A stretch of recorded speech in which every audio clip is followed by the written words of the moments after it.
بہت ہی آسان طریقہ ہے اس ملک میں سوشل میڈیا کے ذریعے بیانیاں بنانے کا۔ اس ملک میں بہت آسان طریقہ ہے سوشل میڈیا کے ذریعے افراتفری پھیلانے کا، انتشار پھیلانے کا۔ کچھ عرصہ پہلے ایکشن کمیٹی نے عوامی حقوق کی بات کرتے ہوئے سستا آٹا اور سستی بجلی کے نام پر ایک احتجاجی تحریک چلائی اور اپنی باتوں کو بذریعہ حکومت پاکستان منوایا بھی۔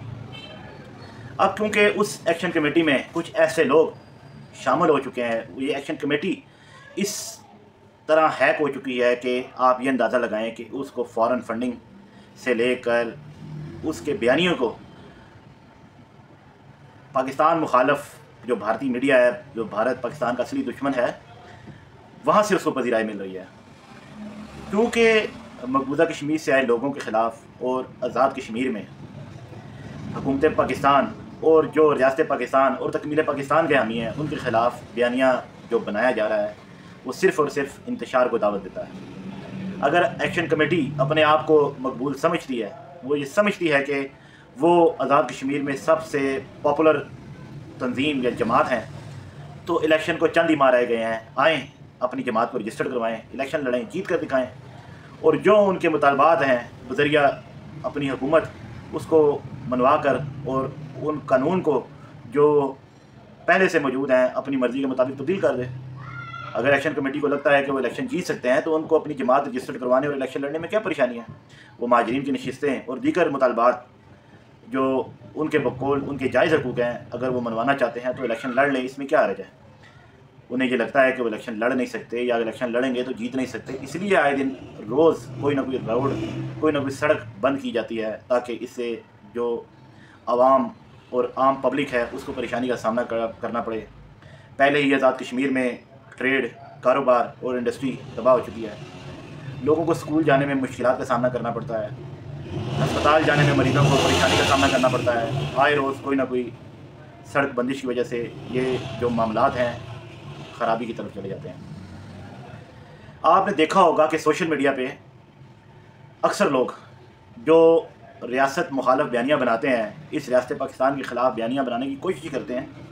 وہ یا تو بیرون ملک فرار ہو جاتے ہیں یا ان کی خواہش ہوتی ہے کہ وہ بیرون ملک فرار ہو کر ایک اسائلم یا سیاسی پناہ اپلائی کریں اور وہاں کی زندگی وہ گزاریں، کیونکہ حکومت مخالف، ریاست مخالف یا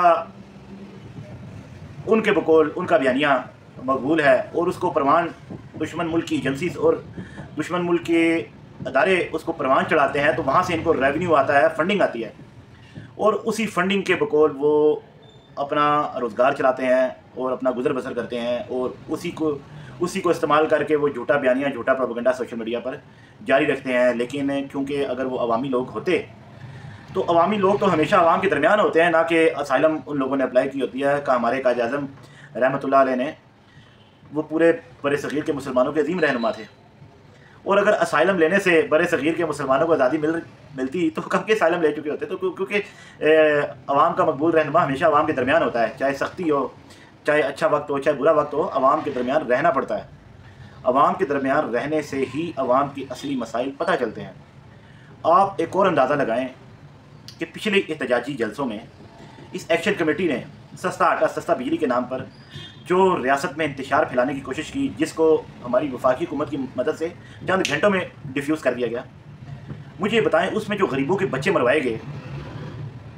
آخر اس کے پیچھے کیا انتشار بازی ہو سکتی ہے کہ کیا مخالف بیانیہ بنایا جا سکتا ہے تاکہ ریاست میں جو گڑبڑ اور مسائل پیدا ہوں؟ مجھے یہ بتائیں، ایکشن کمیٹی کے جو چند نمائندگان ہیں، کچھ تو بیرون ملک فرار ہو گئے، انہوں نے اسائلم اپلائی کر لی ہے، آسائشیں ان کو سہولتیں، ان کو پاسپورٹ، ان کو نیشنلٹی ان کو بیرون ملک کی چاہیے، اور یہاں وہ ہماری جو ریاست ہے اور اس میں جو مقیم تاجر، نوکری کرنے والے لوگ، طلباء، عام پبلک کو وہ مسائل کا شکار بنانا چاہتے ہیں اور وہاں وہ امن و امان میں خرابی پیدا کرنا چاہتے ہیں۔ میں صرف ان سے یہ پوچھتا ہوں کہ یہ جو ایکشن کمیٹی کے لوگ ہیں، ان کے اپنے بچے کیوں نہیں شہید ہوئے؟ شوکت نواز میر یا یہ امان شمان جتنے بھی یہ لوگ ہیں، یہ جو وکیل تھا ایک، اس کے اپنے بچے کیوں نہیں اس ایکشن کمیٹی میں کے جلسے میں مرے، یا وہ فرنٹ لائن پر کیوں نہیں تھے؟ انہوں نے غریبوں کے بچے مروانے تھے، وہ بھی صرف سستے آٹے اور سستی بجلی کے نام پر۔ حقوق کہیں بھی نہیں جاتے۔ اگر آپ کو لگتا ہے کہ آپ فیمس ہیں، پاپولر ہیں، تو آئیں اپنی جماعت کو رجسٹر کرائیں، قانون کے مطابق الیکشن لڑیں، خود کی افسریت ثابت کریں اور قانون کو تبدیل کر لیں، اس میں کسی میں کیا پریشانی ہے؟